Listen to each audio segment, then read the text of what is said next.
রমজান মাসের শেষের দিনগুলো চলছে। চারদিকে ঈদের আনন্দের গন্ধ। বাজারে গেলে মনে হয় যেন একটা উৎসব শুরু হয়ে গেছে। রঙিন কাপড়ের দোকান, জুতার দোকান, আতরের ঘ্রাণ, সেমাই আর মিষ্টির দোকানে মানুষের ভিড়, সব মিলিয়ে এক অন্যরকম পরিবেশ। মানুষজন তাদের পরিবারের জন্য ঈদের বাজার করছে। কেউ কিনছে নতুন পাঞ্জাবি, কেউ শাড়ি, কেউ আবার বাচ্চাদের জন্য খেলনা। সবাই মুখে হাসি নিয়ে বাজার থেকে ঘরে ফিরছে। কিন্তু এই আনন্দের মাঝেও একজন মানুষের মন আজ খুব ভারী। সে হল হাল্ক। হাল্ক খুব শক্তিশালী একজন মানুষ, কিন্তু জীবনের কষ্ট তার মনকে অনেক সময় দুর্বল করে দেয়। সে সারাদিন অনেক পরিশ্রম করে। কখনো দিনমজুরের কাজ করে, কখনো বাজারে মাল টেনে দেয়, আবার কখনো ছোটখাটো কাজ করে মানুষের সাহায্য করে। আজও হাল্ক সকাল থেকে কাজ করেছে। প্রচণ্ড রোদে ঘাম ঝরিয়ে সে কাজ করেছে শুধু একটু টাকা রোজগারের জন্য।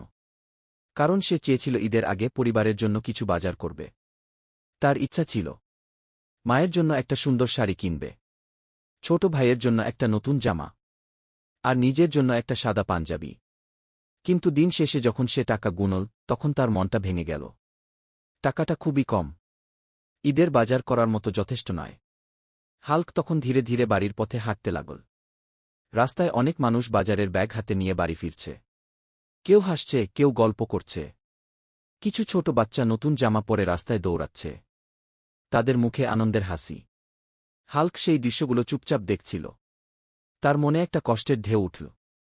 সে মনে মনে বলল, আমি যদি আর একটু বেশি টাকা রোজগার করতে পারতাম, তাহলে আজ আমিও পরিবারের জন্য কিছু কিনতে পারতাম গে। ধীরে ধীরে সে তার ছোট্ট ঘরের সামনে এসে দাঁড়াল। ঘরের সামনে একটা পুরনো বেঞ্চ আছে। সেখানে বসে সে চুপচাপ আকাশের দিকে তাকিয়ে রইল। সূর্য তখন ডুবে যাচ্ছে। আকাশটা লাল হয়ে গেছে। হাল্কের চোখে একটু পানি চলে এল। ঠিক তখন তার ছোট ভাই দৌড়ে বাইরে এল। সে হাসিমুখে বলল, ভাইয়া, তুমি কি বাজারে গেছিলে? আমার জন্য কি জামা এনেছ? এই প্রশ্ন শুনে হাল্কের বুকটা হঠাৎ ভারী হয়ে গেল। সে কিছুক্ষণ চুপ করে রইল। তারপর আস্তে করে বলল, এইবার হয়তো জামা কেনা হবে না রে। টাকা একটু কম ঘি। ছোট ভাইটা কিছুক্ষণ চুপ করে দাঁড়িয়ে রইল। তারপর সে হাল্কের পাশে এসে বসে বলল, ভাইয়া, তুমি মন খারাপ করো না। তুমি থাকলেই তো আমাদের ঈদ। আমরা একসাথে থাকলেই ঈদ ভালো লাগে গি। এই কথাটা শুনে হাল্ক অবাক হয়ে গেল। এত ছোট একটা ছেলে, কিন্তু তার কথা এত বড়। ঠিক তখন ঘর থেকে তাদের মা বের হয়ে এলেন। তিনি সবকিছু শুনে মৃদু হেসে বললেন, বাবা, ঈদের আনন্দ শুধু নতুন কাপড়ে না।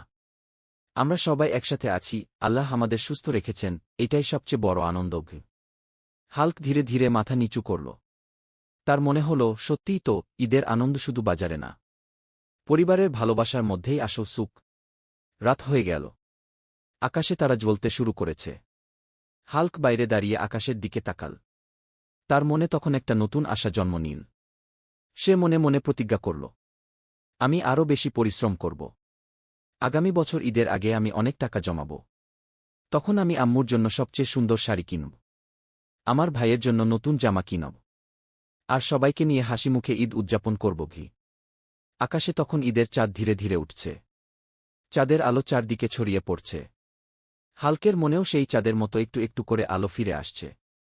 কষ্ট আছে, দুঃখ আছে, কিন্তু তার থেকেও বড় হল আশা।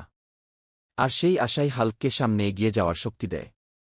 হয়তো এই ঈদে তার বাজার করা হয়নি, কিন্তু তার হৃদয়ে যে ভালোবাসা আছে, সেটাই তার সবচেয়ে বড় সম্পদ।